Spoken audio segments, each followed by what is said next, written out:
இயேசுவின் ரத்தம் ஜெயம். Praise the lord my dear brothers and sisters. இந்த நாள்லையும் ஆவியானவர் உணர்த்தின காரியம், ஏற்றுக்கொள்ளுகிறோம், பெற்றுக்கொள்ளுகிறோமா? ஆவியானவர் உணர்த்தின வசனம் அப்போஸ்தலருடைய நடபடிகள் அதிகாரம் 2 வசனம் 41. அவனுடைய வார்த்தையை சந்தோஷமாக ஏற்றுக்கொண்டவர்கள் ஞானஸ்நானம் பெற்றார்கள். அன்றைய தினம் ஏறக்குறைய 3000 பேர் சேர்த்து கொள்ளப்பட்டார்கள்.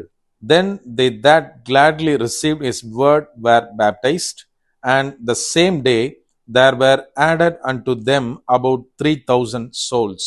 Acts chapter 2 verse 41. என கண்மானவர்களே, இந்த இடத்திலே என்ன வாசிக்கிறோம் அப்படின்னா, பேதுருவுடைய வார்த்தைகளை சந்தோஷத்தோடு ஏற்றுக்கொண்ட மனிதர்கள், அந்த ஜனங்கள் ஞானஸ்நானம் பெற்றார்கள். அவர்களுடைய தொகை, அவர்களுடைய எண்ணிக்கை 3000 இருந்தது என்று இந்த இடத்திலே எழுதப்பட்டுள்ளது. நாம் இந்த நாட்களில் இயேசு கிறிஸ்துவை, அவருடைய வார்த்தைகளை ஏற்றுக்கொள்ளுகிறோம், ஆனால் பெற்றுக்கொள்ளுகிறோமா? நம்ம கொஞ்சம் திங்க் பண்ணி பார்க்கணும். இன்னைக்கு என்ன அப்படின்னா, நம்மளுக்குள்ள இருக்கிற ஒரே ஒரு பிரச்சனை, ஏற்றுக்கொள்ளுகிறோம், ஆனால் அநேக நேரத்தில் அநேக காரியங்களை நாம இம்ப்ளிமெண்ட் பண்றது கிடையாது. ஒரு ஆபீஸை எடுத்துக்கிட்டோம் அப்படின்னா, டீம் மீட்டிங்ல ஏதாவது ஒரு புது ஐடியா ஒருத்தர் கொண்டு வரார் அப்படின்னா, மேக்சிமம் நிறைய ஆர்குமெண்ட்ஸ்க்கு அப்புறம் அதை அக்செப்ட் பண்ணிப்பாங்க, ஏத்துப்பாங்க.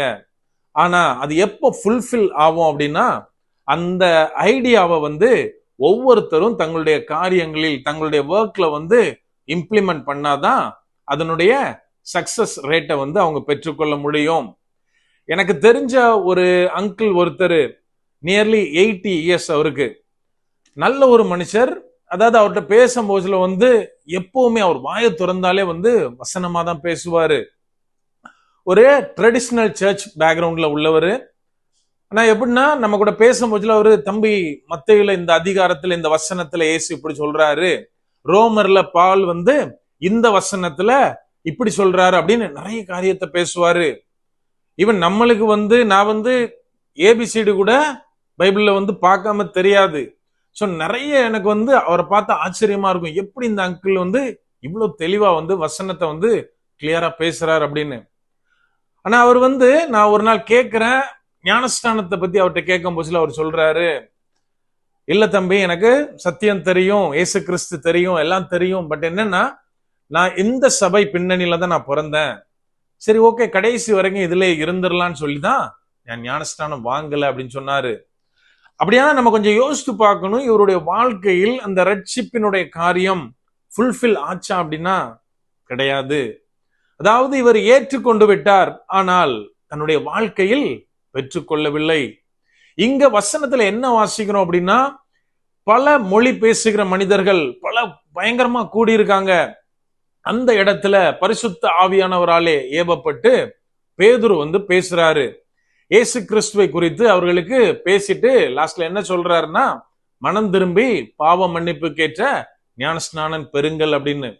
இப்ப நம்ம வசனத்துல வாசித்த மாதிரி அதை கேட்டு சந்தோஷப்பட்டு அதை ஏற்றுக்கொண்ட ஜனங்கள் அதோட மாத்திரம் நிக்கல. அப்போஸ்தலர்கள்ட்ட, சீஷர்கள்ட்ட கேட்கிறாங்க, நாங்க என்ன பண்ணணும்னு கேட்ட உடனே ஞானஸ்நானத்துக்கு ஒப்பு கொடுத்து ஞானஸ்நானத்தை பெற்றுக்கொண்டார்கள். நம்ம இன்னைக்கு அநேக நேரத்துல ஒரு கிறிஸ்தவர் அல்லாதவரிடத்தில் இயேசு கிறிஸ்துவ பத்தி சொன்னோம் அப்படின்னா, அவரை தெய்வமாக ஏற்றுக்கொள்ளுவார்கள். பிரதர், உங்கள் துக்கம் சந்தோஷமா மாறும் அப்படின்னு யார்கிட்ட சொன்னாலும் சரி, அதை சந்தோஷத்தோட அக்செப்ட் பண்ணுவாங்க, ஏத்துப்பாங்க.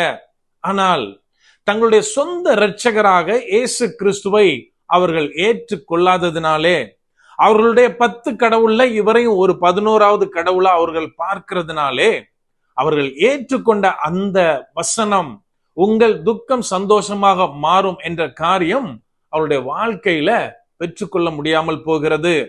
ஈவன் கிறிஸ்தவர்களிடையே என்ன பிரச்சனை அப்படின்னா, இன்னைக்கு சபையில மீட்டிங் நடக்கும், பயங்கரமா எல்லாம் கான்ட்ரிபியூட் பண்ணுவோம், லாஸ்ட்ல ஆல்டர் கால் கொடுப்பாங்க, ஒப்பு கொடுப்போம். ஒரு ஆல்டர் கால் இல்ல, பல ஆல்டர் கால்ல ஒப்பு கொடுத்திருப்போம். ஆனா என்னன்னா, அந்த மொமெண்ட்ல இயேசுவே, நான் எல்லாவற்றையும் ஒப்பு கொடுக்கிறேன், என்னுடைய எல்லாவற்றையும் உம்மிடத்துல தருகிறேன் அப்படின்னு ஏற்றுக்கொள்ளுவோம். ஆனால் அந்த மீட்டிங் முடிஞ்சு வெளியில வந்த உடனே உலகத்தின் காரியத்தின் பக்கம் அநேக நேரத்துல maximum number of people turn ஆயிடுறோம். அதற்கு பின்பதாக நம்முடைய வாழ்க்கையில் முழுவதுமாக ஆவியானோருடைய கனிகளையோ வரங்களையோ அபிஷேகத்தையோ பெறாமலே போய்விடுகிறது. என கண்மானவர்களே, நாம் இந்த மாதிரி இருக்கக்கூடாது. மாறாக இங்கே பேதுருடைய வசனத்தை கேட்டு அவருடைய வார்த்தையை கேட்டு தங்களை ஒப்பு கொடுத்து மனம் திரும்பி ஞானஸ்நானம் பெற்றுக்கொண்டு இயேசுவுக்காய் வைராக்கியமாய் மாறின அந்த ஜனங்களைப் போல நாம் மாற வேண்டும். நாம் எப்பொழுது வசனத்தால் தொடப்படுகிறோமோ, எப்பொழுது தேவனுடைய வார்த்தையை கேட்கிறோமோ, அப்போது மனதிலே குத்தப்படுகிறோமோ, மனதிலே தொடப்படுகிறோமோ, இம்மிடியேட்டா நம்ம பண்ண வேண்டிய காரியம் தேவனுக்காய் காரியங்களை கைக்கொள்ளுவது, தேவனோடு கூட நடந்து தேவனுடைய பர்பஸை நாம் ஃபுல்ஃபில் பண்ண வேண்டும். அப்படியே கண்களை மூடுவோமா? அன்பான ஆண்டவரே, இந்த நேரத்திலே அப்பா உம்மை நோக்கி பார்க்கிறோம். ஆவியானவர், நீர் எங்களோடு இருக்கிறீர், அதற்காய் நன்றி செலுத்துகிறோம். அப்பா, நாங்க எல்லாரும் தகப்பனே வசனத்தையும் உமது வார்த்தைகளையும் நாங்க எப்போதும் ஏற்றுக்கொள்ளுகிறோம் அப்பா. ஆனாலும் அந்த அடிமண் இல்லாத விதை எப்படி முளைச்ச உடனே தீஞ்சு போகுமோ, அதை போல நாங்கள் முழுவதுமாய் பெற்றுக்கொள்ளாமலே அநேக நேரத்தில் அப்பா உலகத்தின் பிடியிலே சிக்கி கொண்டிருக்கிறதை ஆவியானவர் நீர் அறிந்திருக்கிறீர். அப்பா, எங்களுடைய இருதயங்களிலே ஆழமாய் விழுந்த விதையானது வளர்ந்து பலன் தருவதை போல தகப்பனே, நாங்கள் ஒவ்வொருவரும் உமக்காய் வாழ்ந்து கனி கொடுக்க ஆவியானவரே நீர் எங்களை பலப்படுத்துங்க, எங்களுக்கு கற்றுத்தாங்க, எங்களை பாதுகாத்து கொள்ளுங்க. முற்றிலுமா எங்களை தாழ்த்தி ஒப்பு கொடுக்கிறோம். பலப்படுத்தி ஆசீர்வதிங்க. மீட்பர் இயேசுவின் மூலம் ஜெபிக்கிறோம். ஜெபம் கேளும் எங்கள் நல்ல பிதாவே. ஆமென். God bless.